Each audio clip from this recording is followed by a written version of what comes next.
Welcome to my obsession. My talk. It's just a talk.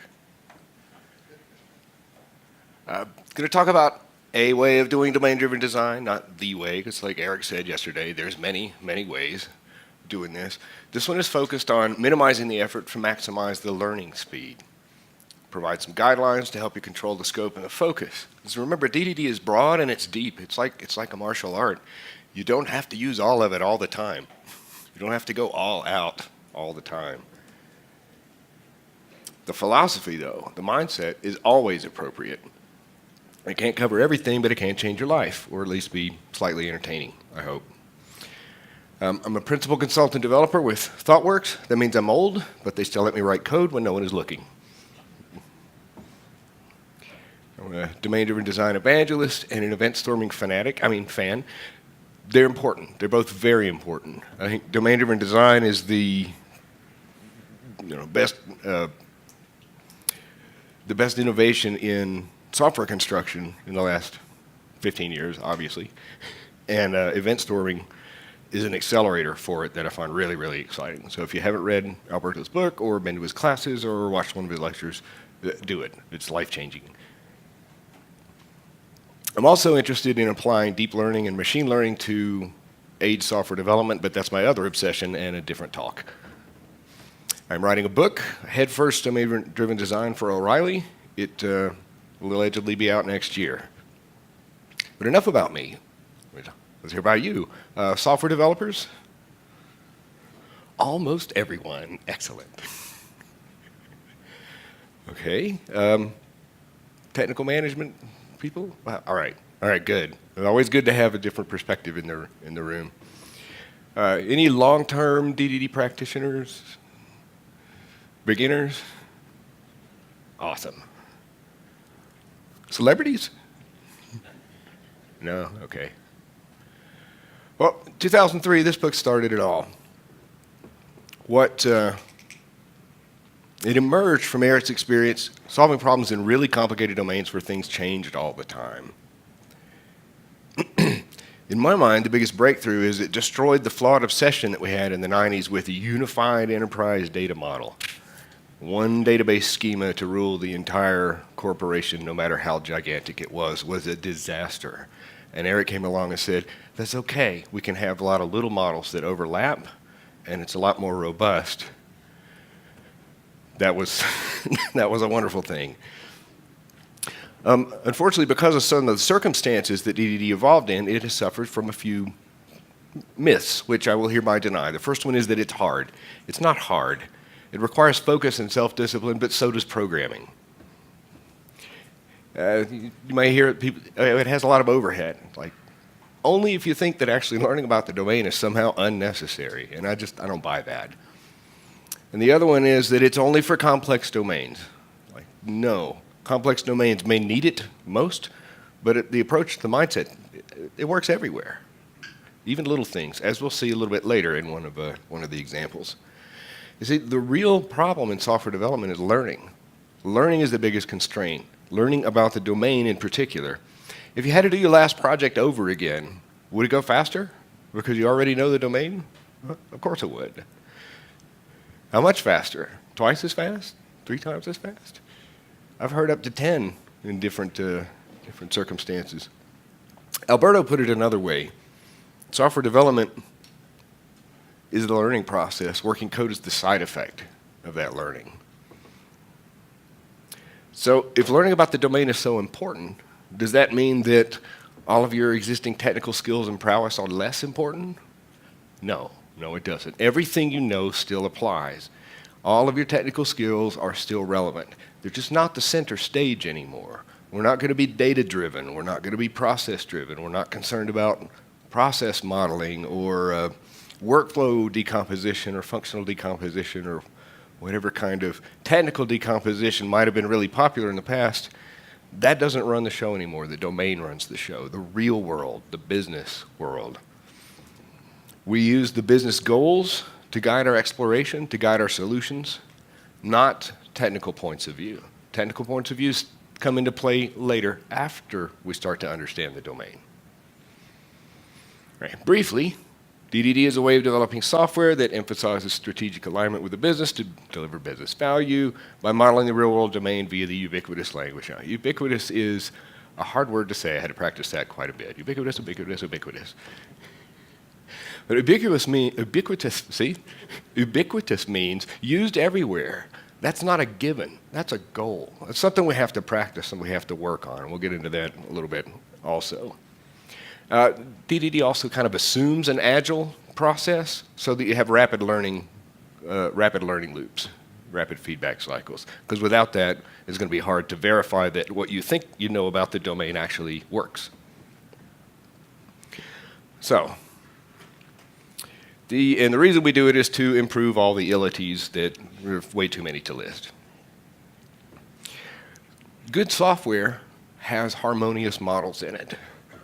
Software is a collection of overlapping models. If the model in the user's head matches the way the user interface works, the software is perceived as being easy to use. If the model in the developer's head matches the way the business works, communication with stakeholders becomes a lot easier. When the model in the code matches how the business works, change in the business is reflected naturally in the code and not unnaturally if they're modeling two different things. It's so much easier to enhance and maintain the system when these models are kept in harmony. DDD produces this kind of model harmony. The foundation of that is the common vocabulary, the ubiquitous language.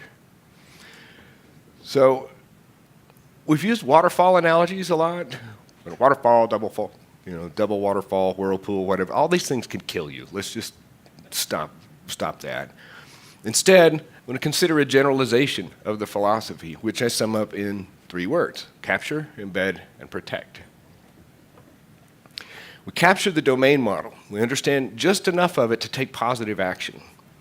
We embed this domain model in the code and in our conversations and our designs and our interfaces, in the culture. We let it live on in the code. And then we protect this domain model from corruption from other domains, but especially from technical domains. And we've drawn it here as a little process. It's not a process, but this is a linear slideshow, so I kind of have to explain it in a linear fashion. These are just guidelines. All right, let's start with capture. Capture subsumes a lot of the conversations that we would have and analysis activities when we're talking to our domain experts and stakeholders. So let's start with a small example. Meet the CTO of Grubel Corp. We have suboptimal renewment. Our CT curve is trending down. Our Grubelmeisters are confused and idle. We need help. Seems to be some kind of problem here. Any idea what it is? No, because this is nonsense. This is not our technobabble. This is some corporate technobabble. We're not used to that. What domain do you think this might be? Anybody? No idea. No idea at all. Every business has its own jargon. What's a CT curve? What's a Grubelmeister? What the hell is a Grubel? We have to understand their jargon and not try to replace it with our own. There's a number of questions we might ask here. Why is it trending down? What's a CT curve? Each one of these questions will take the conversation in a different direction. But we don't want to run down rabbit holes too soon, so we'll start with the obvious question. What's a Grubel? A Grubel, technically a true enlightened Grubel, is the product that we make. Okay, product that we make. Perhaps this is manufacturing. This is progress. Now, there's a couple of more obvious questions here, like what is true and what is enlightened, but I don't think those would be very productive conversations at this point. Since we're just getting acquainted with this business, let's just keep it general. Tell me more. Well, a blank smack is boomed into a screen-kit, which is then grizzled into a shiner, which is inspected for worthiness. Well, this company has some unique jargon. Maybe we should be writing this down. Is it some kind of material? What does grizzled mean? Worthiness. Now, there's a concept for a business. But he's not done. Worthy shiners are enlightened and trued via our patent pending process by our highly trained Grubelmeister. True enlightened Grubels are nestled into clumps for parting. Now we have more questions. What about unworthy shiners? Is there a Funkmeister to go with the Grubelmeister? So many questions. So many questions. Did that help? Do we know what's going on here? Do we know what the problem is? Nope. It's because it's just words. And words are invisible. Words are intangible. We don't talk about invisible things. This is something Alberto emphasizes over and over again. Make it visible first, then talk about it. In fact, what we really want to do is build a model. We have to build a model in our heads to understand something. That's the way we learn things. But with this barrage of new words, we got nothing to go on. What if we got all the people with questions and all the people with answers together in the same room and let them build a model together? Would that be an efficient way to work, perhaps? I think so. It's called event storming. You probably hear Alberto talking about it. I'm not going to teach it. I'm just going to blatantly rip off some of its principles and techniques to help teach this way of conceptualizing DDD. Right. Event storming works extremely well. The best thing about it is only the facilitator has to understand domain-driven design. Everybody else just models with the tools that they're given. We start with the domain events, but first let's talk about what's a domain. Well, domain is exactly what you think it is. It's some part of the business that has our attention, that we're interested in. This is not a technical term. This is common sense. Manufacturing is a domain. E-commerce is a domain. Vocal groups composed of chipmunks is a domain. Domains can be fuzzy. DDD helps make them more precise in specific ways. So let's start with a domain event. A domain event is simply something that happened. Something happened that is of interest to the domain expert. It is a fact. It's already happened. We can't change it. We can't reject it. We have to just deal with it. Now, domain events are implementation neutral and easily understood by non-technical stakeholders. That's why they make a really good place to start with. You know, woke up, got out of bed, ran a comb across my head. Everybody understands that. You can start this process by asking, what's the most important event in this domain? And it doesn't matter if you pick the wrong one. Just pick one, put it up on the board, and let people fill in what happens after that, what happens before that as a group. You'd be surprised how much of the model you can get on a wall using just domain events. There's one other thing that's pretty important when you start modeling, though, and that's a hotspot. This is when you find a conflict or a disagreement or a confusion or a place where people start crying when they put domain events on the board because the software is so hideous in that part of the system. You just mark these with a hotspot, get people calmed down and focus back on the model. We'll get back to this. You know, you have idle Grubelmeisters. We'll put that up as a hotspot and talk about that later. This is especially important in big picture because you want to get as much of the breadth of the model out as fast as you can to find where the problems are. If you already know where the problems are, you can focus down a little bit. But at this point, I'm assuming that you're just trying to learn about the domain in general, so you want to go broad, not deep. We call this big picture modeling. So you can see we've got our blank smack was boomed, our skrinket was produced, and then it was grizzled, and the shiner was produced and inspected, and so forth. So here's the partial events on a timeline from what the CTO of the Grubelmeister was just talking about. All right. The facilitator here will prompt for missing information, and you'll walk the wall forwards and backwards until you're telling each other the same stories the same way. You know, what can go wrong here? Where's the money? What happens about unworthy shiners, and so forth. In this case, we already know the CTO is really concerned about idle Grubelmeisters. Yep, we've got to point it that way.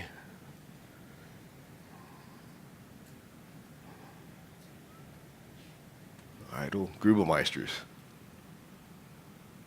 So let's ask about that to get in more detail.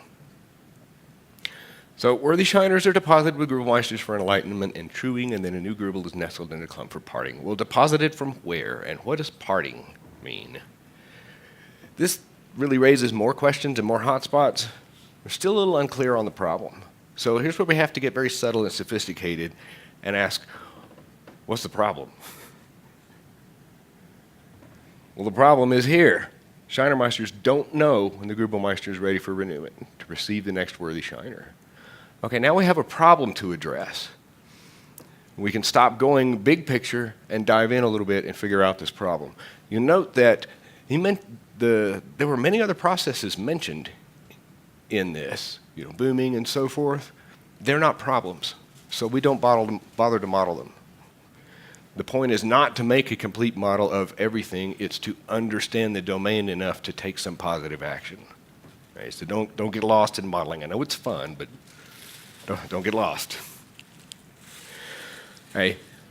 In the interest of brevity, I'm not going to go into the conversation around what the environment at Grubel Corp. Let's just say it's highly constrained. The ideal delivery time is right when the Grubelmeister has finished her preparations. Not too long after, because she'll have to do them again, and not before, because you'll interrupt them, and she'll have to start over. Now, at this point, we don't know if the preparations are meditative chants or dangerous safety checks. Doesn't matter. This is a highly constrained environment. Don't disturb the Grubelmeister. Don't disturb the preparations. So if only we could signal the Shinermeister somehow that the Grubelmeister was ready for renewment. Well, now we have a possible solution. Get the Grubelmeisters to signal the Shinermeister when they're almost ready. Now, to model this solution, we want to dive a little bit deeper, and to do that, we'll need a few more modeling elements. So let's go with command. Command is an external signal to do something. It reveals an intention in the domain. It reveals an action in the domain. Commands can be caused by many things, from button clicks to external systems to the passage of time. They're simply how we note in the model that we want something to happen.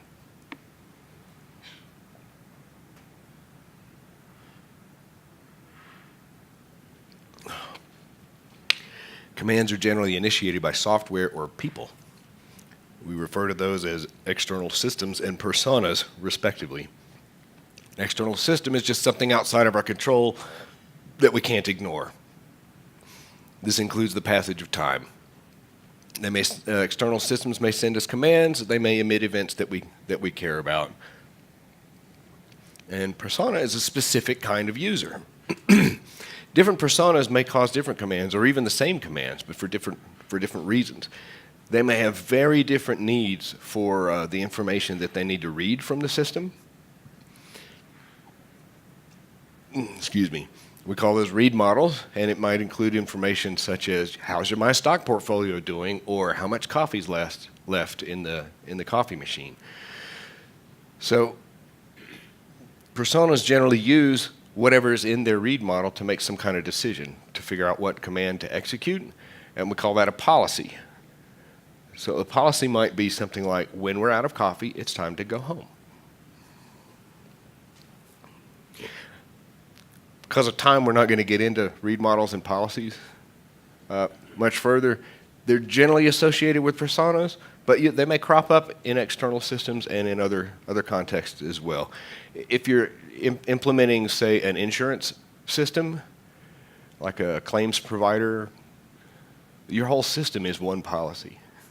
It's the insurance policy that you're executing. So these can be, and this is another point I wanted to bring up, is these modeling concepts are not at any particular scale. Policy might be, if I'm out of coffee, go home. Policy might be 30-page contract with the doctors. Yes, sir. So if you're making an application that brand new idea that doesn't exist, think of Uber or Airbnb, and at that time it would be so much unknown, and what kind of requirements or idea do you need to have before you go to brainstorming with the team? If you come to an Airbnb model and developers and CTO, the marketing people start talking about it, who drives a vision for the product before you get to brainstorming? Let's address that after because that could have a potentially long answer and a very introduced discussion. The question was, when you're in a really, really greenfield thing like Uber for X that doesn't exist, how much do you have to know, and who needs to drive the conversation, which is really interesting, and I would like to get back to that. Okay, okay, modeling elements, personas. And then this is the fuzzy one for now, context. The context, for our purposes, is just some area of responsibility. It may be a business capability, it may be a domain topic. Other people refer to these as objects or aggregates. I like context focused around a topic because it's sufficiently fuzzy at the design level that you don't get into questions of, people aren't as tempted to get into technical questions about it. Context accept commands and emit domain events. They may also emit domain events and accept commands, but in general, it's commands in and domain events out. Contexts are little pieces of this, they're sections of the domain, they're subdomains, and it's okay for them to be fuzzy to start with. We will refine them as we go, and they may change. They may shift around as you learn more about the behavior of the system. Ideally, contexts are defined by the behavior. In practice, they may also be defined by organizational boundaries. So, to do a deep dive model, now we have a few more tools. GrubbleCorp's problem is in their renewment capability. Renewment. So let's dive into that area a little bit. In a deep dive model, the flow of time is relaxed. We kind of lose the left to right ordering because we're focusing on a specific scenario that we're trying to investigate. So in this case, a Shinermeister retrieves a worthy Shiner from a rack and deposits it with a Grubelmeister. How might we signal a Shinermeister that the Grubelmeister is ready? Well, how many ways can you send a signal these days? Many ways. There are many ways to send a signal. A GrubbleCorp, again, is a very highly constrained environment. So sending the signal must be silent. And receiving the signal must be placid. It's a very, very calm place. I've lived in California long enough not to laugh at these kinds of things much. The CTO is really adamant. I'm skipping the extensive dialogue about unacceptable solutions. No finger chimes, no flashing lights. The simplest acceptable solution was a touchscreen with a button on it that sent a text message to the Shinermeister whose phone is locked to vibrate only. Simple enough. So we drew a little mock-up of, going to be a phone number and Grucible name and a button, and then they get a text message. And the CTO is, is okay with that. It's like, this'll work. This'll work. We keep this notation simple so that the non-technical people can stay involved, and also so that the technical people don't get distracted. We could have drawn a full screen mock-up here, and maybe we should. That might bite us a little bit later. This is one of the trade-offs. We could have specified the protocol we're going to use here. No. Don't care about that yet. That's a development problem. Keep it at the level that keeps the stakeholders engaged, because they're the ones with the domain knowledge that you have to absorb. But please stay out of the weeds. And yes, I'm going to say that more than twice. Now we could rearrange things slightly to emphasize the boundary for our context here. The boundary, again, is just the commands that it accepts and the domain events that it emits. Turns out we don't need to do anything with the racks, with the Shiner racks and deposits and so on. It's not part of the solution. We don't care about it. The CTO is actually delighted with their solution, is looking forward to seeing something working tomorrow because, yeah, that happens too. Now we've found a bounded context. Yay! It's very small. It's very simple. And we only have one. Only one? That's right. Completing the model was never the goal. The goal was find the problem and solve it. The simpler we can do that, the better. Now, obviously, this is kind of a contrived example for a 50-minute talk, but hopefully you get the point of once you have found the problem, stop modeling and go in deeper. When you get the solution, challenge that solution with scenarios, and when you're happy with it, challenge it with code. because it's science fiction until it works. All software is science fiction until it works. Yes, Tom? My question I have is, in the real world, there's never just going to be one problem. So how do you know which one to dive into? That is yeah, okay. In the real world, there's often more than one problem. There's many ways of doing the cost-benefit analysis of that. That's a business decision. That's not a technical decision. It may be a hippo decision, highest paid person's opinion, or it could be money-based. But again, it's business decision, not technical. Right. Now, if we had more problems to solve, our model might be bigger, and perhaps we'd end up with more bounded contexts, maybe something like this: inviting, caretaking, grouping. This is a very different corporation. We'd arrange the bounded context into a context map. And the context map shows the upstream and downstream dependencies. These are data flow dependencies. These are trust dependencies. These are sharing of knowledge dependencies. Some of these dependencies are technical, some of them are political. And when you're trying to coordinate multiple teams in multiple contexts, context map is invaluable. Don't have time to get too deep in it today. There's an excellent article by Alberto in the references at the end of this talk, if you can't wait for my book to come out. Did I mention that I'm writing a book? Good. I need to remember to do that.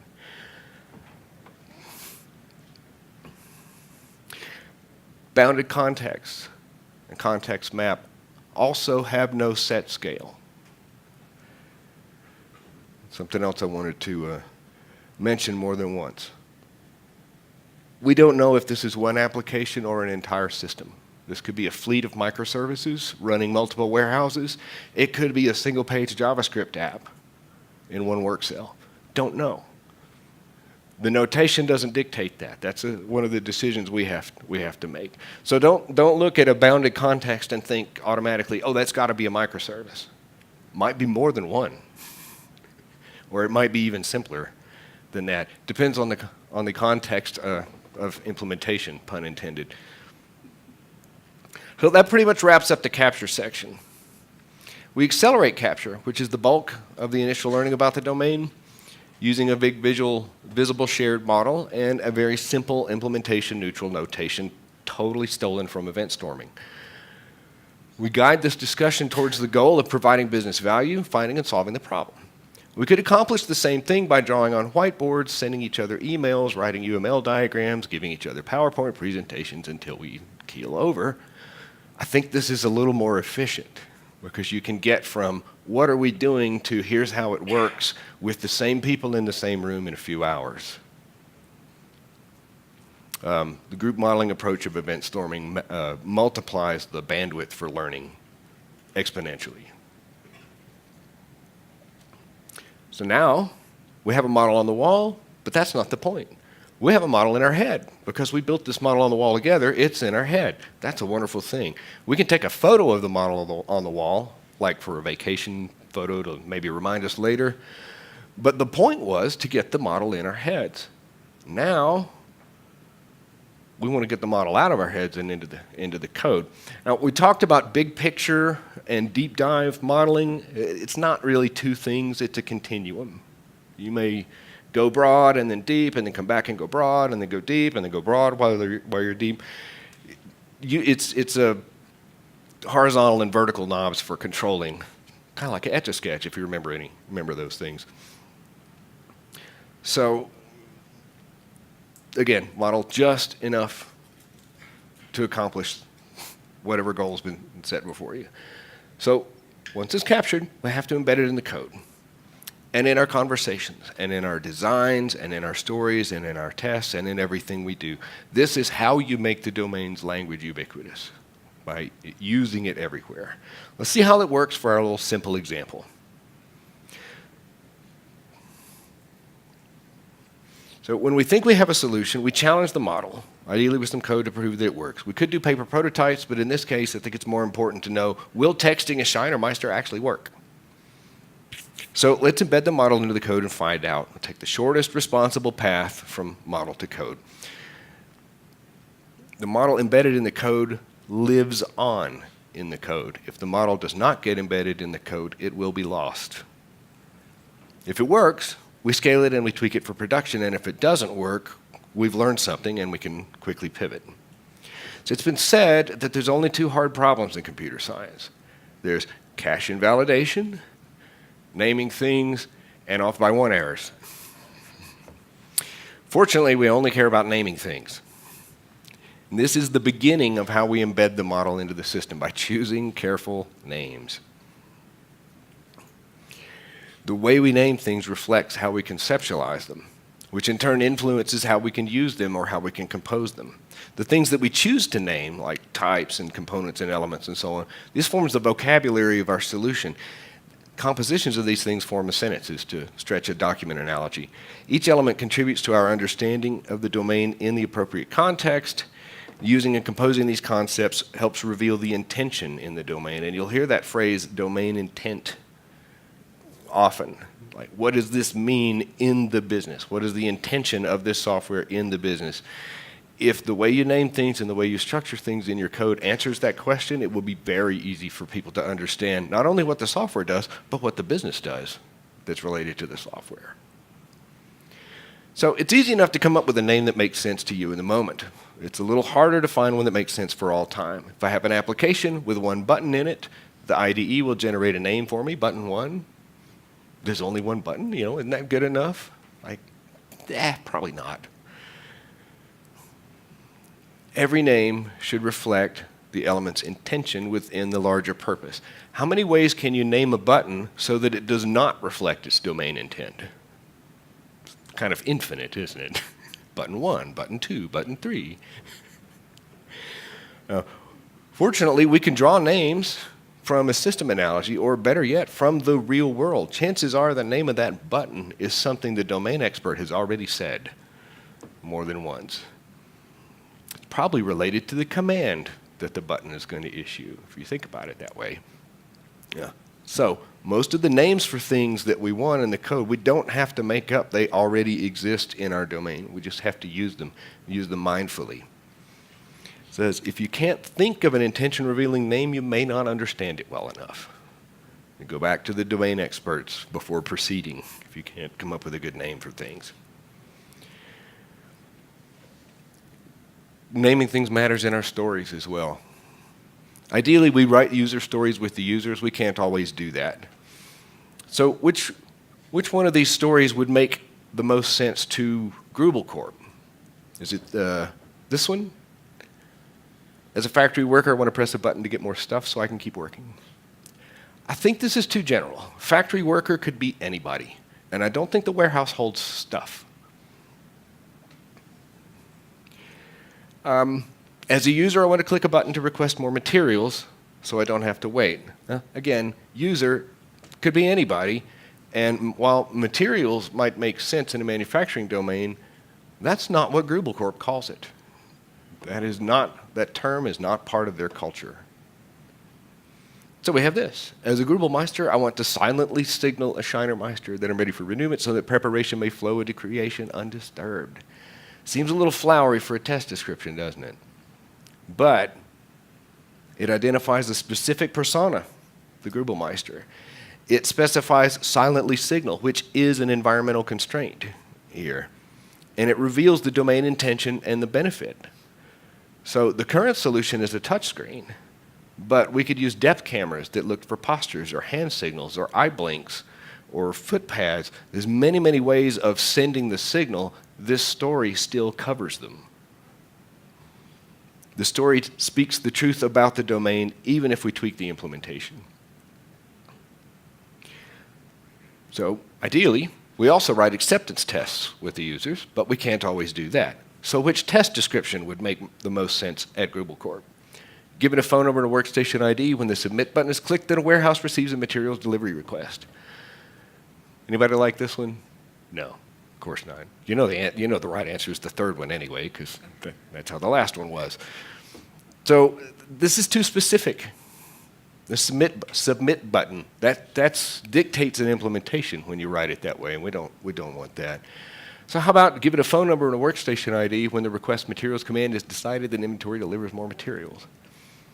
That one's kind of vague too. Is decided is not very decisive.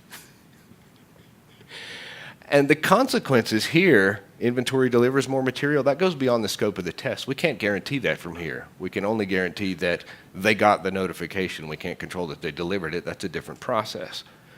But even ignoring the issues with these first two tests, neither one of them uses our ubiquitous language. How about this one? Given a Shinermeister and a Grubelmeister, when the Grubelmeister signals for renewment, the Shinermeister receives a renewment request notification. You'll note that this is domain rich and it's specific enough to be tested, but it's not so specific that if we change the implementation, we have to change the test description. So this is kind of a robust description. Now, suppose we got in a hurry and we just banged out something that worked using, say, HTML and JavaScript because it was handy or we like it. Code might look like this. Is this good code? Anybody like this code? Thank you. The list of what's wrong with just this little snippet of HTML is extensive, but most of those complaints are technical. The gist of what's wrong with it is very simple. This says absolutely nothing about the domain. We have no idea what this code does. It calls a go function. The button named submit. That could be freaking anything. You'd have to read a lot more than this fragment to figure out what this button does. You'd probably have to read the entire application to figure out what this fragment does. Okay, that not only wastes time for future developers, including yourself, it destroys domain knowledge. It loses domain knowledge. The single most important source of domain information in the code is the name of something. Names are an opportunity to tell the domain story concisely and clearly. All we've done here is just name the button to reveal its intentions. Button to request renewment. But what tremendous value we have now. We don't have to read anything else to know what this button does. We know exactly what it does because it was named with intent. The cognitive load of trying to understand how code works, what it is for, can be reduced to almost zero just by carefully naming things. I like clean code because it cannot lie. Unless the code uses bad names, and then it lies like a cheap rug. I went to a web page a few years ago that had a crash on load, and just out of curiosity, I looked at the source code, and it was using an uninitialized variable named Josh is cool. Didn't go back to that website. Documentation can get out of date. Diagrams can be wrong. The original authors may be dead. The code must always be there. The code must always work. The code is always the source of truth. In code, we trust. By embedding the domain model into the code, the domain model will live on, and it will survive to inform the next developer. If we don't embed the domain model into the code, the model decays, and it dies, and the software eventually will too.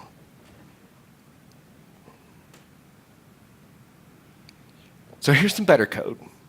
Any difficulty figuring out what this button does now? I know this seems kind of trite, trivial. The request renewment application's only button needs to be named request renewment, and so should the button value on the screen, and so should the function that it calls. But it says request renewment in all those places because that's their purpose. That is their true purpose.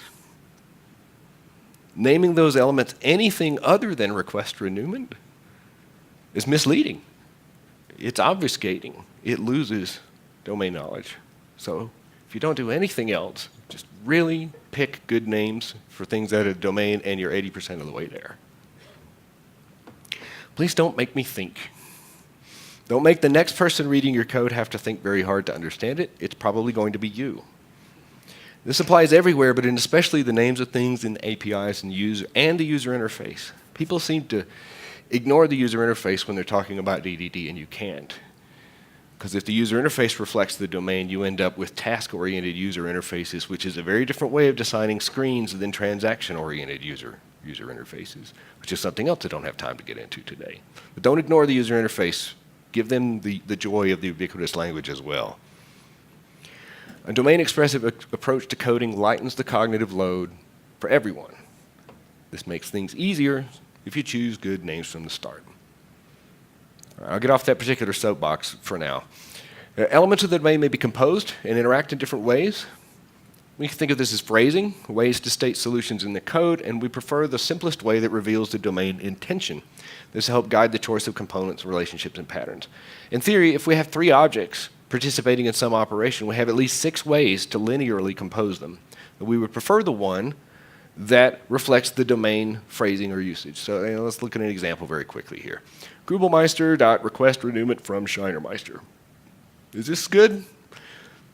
We could arbitrarily decide that the Grubelmeister owns the request method because they initiate it. But since it's a shared activity, it really can't be the responsibility of just the Grubelmeister. Shinermeister.renew Grubelmeister, same problem, and it renews a little bit vague. Warehouse.request materials delivery given a workstation materials list. While these are industry standard terms, these are not Grubel Corp's culture. So, while I personally would prefer number 3, because it conforms to the supply chain standard terminology, this would not be acceptable at Grubel Corp. Hey, you, bring me Renewment. Amusing, but no. So here's the preferred pattern. Bold wasn't a hint. Renewment service.request renewment given Grubelmeister and Shinermeister. We use a domain service. The service is responsible for renewment because the individual actors cannot be. The domain service is a very common pattern. All right. It's common because DDD focuses on behaviors and capabilities, not object workflow or data. The domain capability here is renewment. The name of the activity is renewment. Thus, the bounded context is renewment. Grubelmeisters and Shinermeisters and worthy Shiners and so forth all play roles in renewment, but none of them are able to encapsulate it. This is not just a technical encapsulation concern, though. The bounded context is renewment because that's how the business thinks about itself. That's how they talk about themselves. It's a business capability in this case. First, it's a business capability. Second, it's an object method. So we use the domain service pattern. This kind of relationship is very common. That's what the domain service pattern is for. Right? You just reiterate, don't get lost in the model. I know it's fun, but we're only trying to implement the renewment request process. We're not trying to simulate the operational environment. We only want enough of the model to reveal the intention of the domain. After that, we want the simplest thing that gets the job done. In this scenario, the Shinermeisters will be trained to respond to the text message appropriately, so we don't need to model them at all beyond a phone number. So we use the domain to guide the implementation structure. Key phrases will inform our choices, the Grubelmeister request renewment, for example. The domain relationships are defined between the bounded context and the aggregate models. We craft the data and relationship model to reflect the domain realities, but only when and if they're needed. If we imagine reading our code to domain experts, they should understand what is happening, at least at the top level, because of the way you've named things and the way you phrase things. That wraps up the embed section. We use the domain model to guide choices for names and structures, embedding enough to reflect the domain intention, but only incorporating the model elements that are necessary. You'll note there is no request renewment command in this model. We didn't need it. We did not need to reify that piece of the model into an actual object in this case yet. So there's all the trade-off caveats. Didn't need it yet, so we didn't. Now that we have the domain explicitly embedded, we're not done. We have to protect it. We have to protect it from corruption. So what do we mean by protect it from corruption? Right. Well, subdomains can be messy. They can overlap, they can interact, they can leak into each other, so we have to use boundaries to contain them. But what's a boundary? Is it just a module? Is it just an interface? Is it really that simple? Well, it sort of is. It sort of is. The boundary of a context is its interface. The command's in, the domain event's out. But the strength of the boundary also matters. This is where validation and transformation and things like anti-corruption layers come into play, is protecting the domains from each other.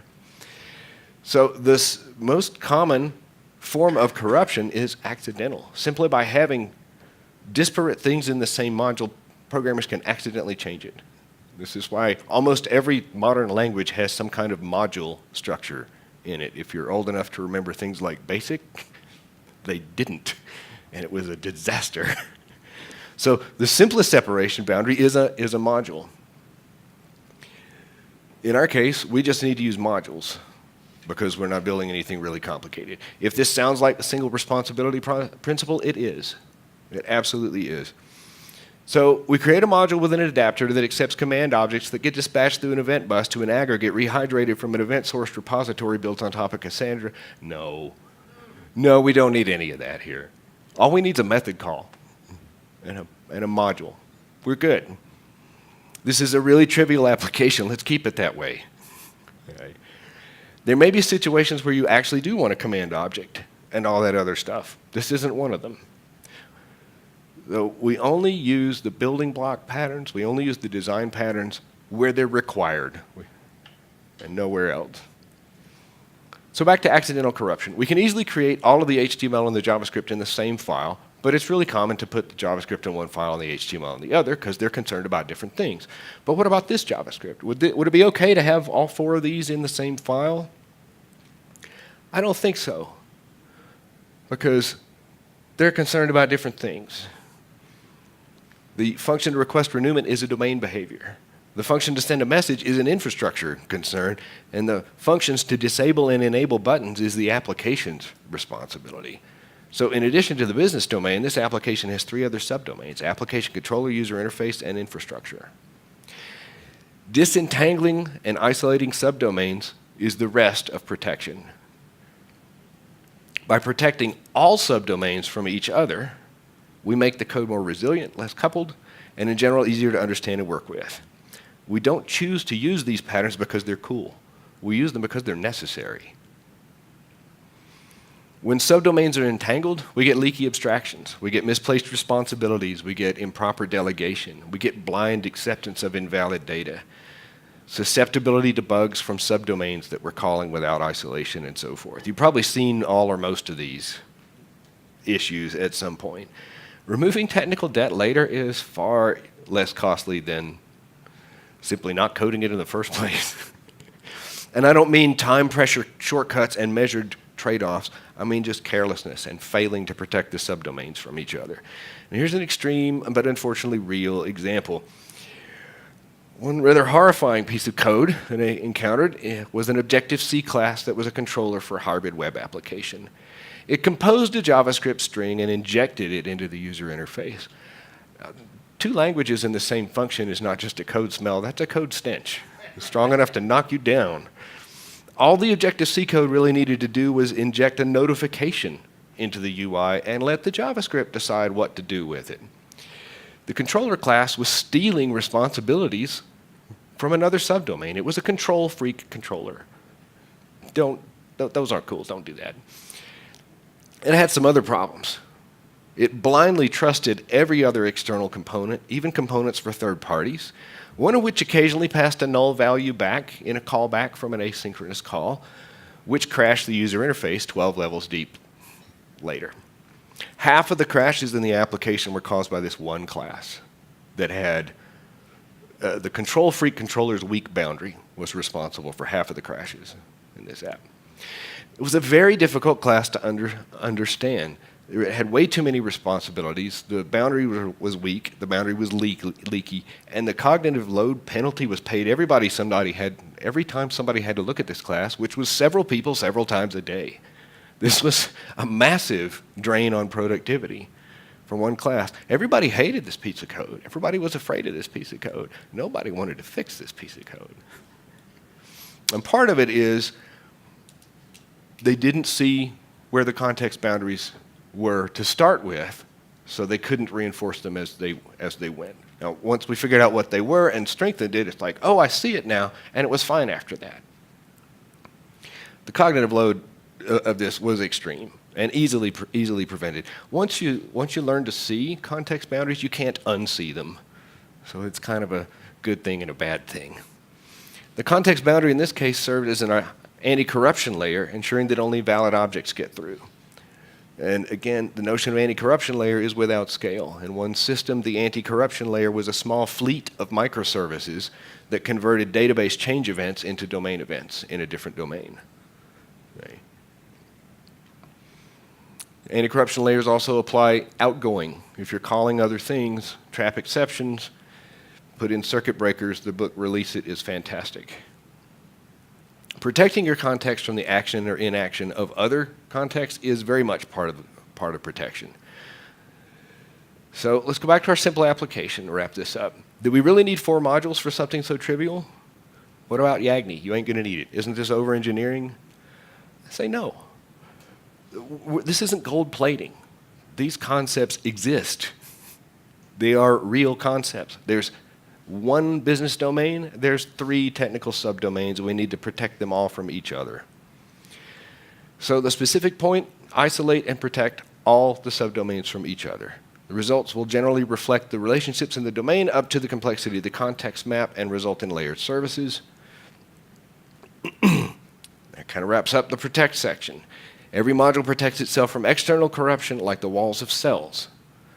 And I think we'd like to have more resilient things in our lives. So now we've protected the domain and completed the cycle, but it's not really a cycle. Now, the Grubelmeisters loved our solution in the field. It worked marvelously. We still don't know what a Grubel is. All right. So I want to emphasize, even though we just talked about capture, embed, protect as though it was a set of discrete steps, it is not. You will do some protecting and some capturing and learn something and go back embed some more.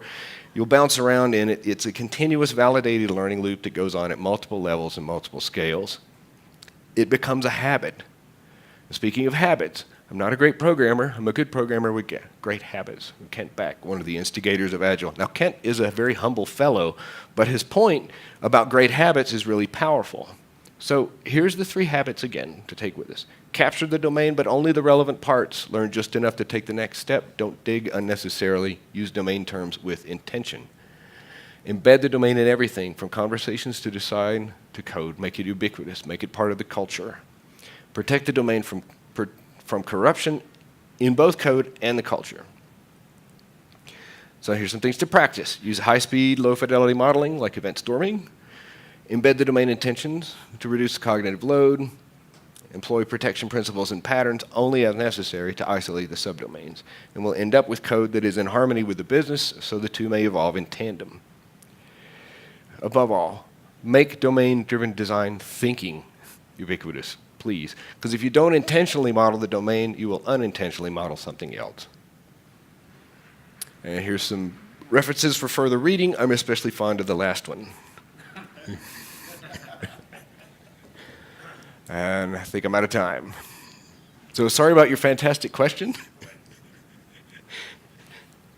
Thanks.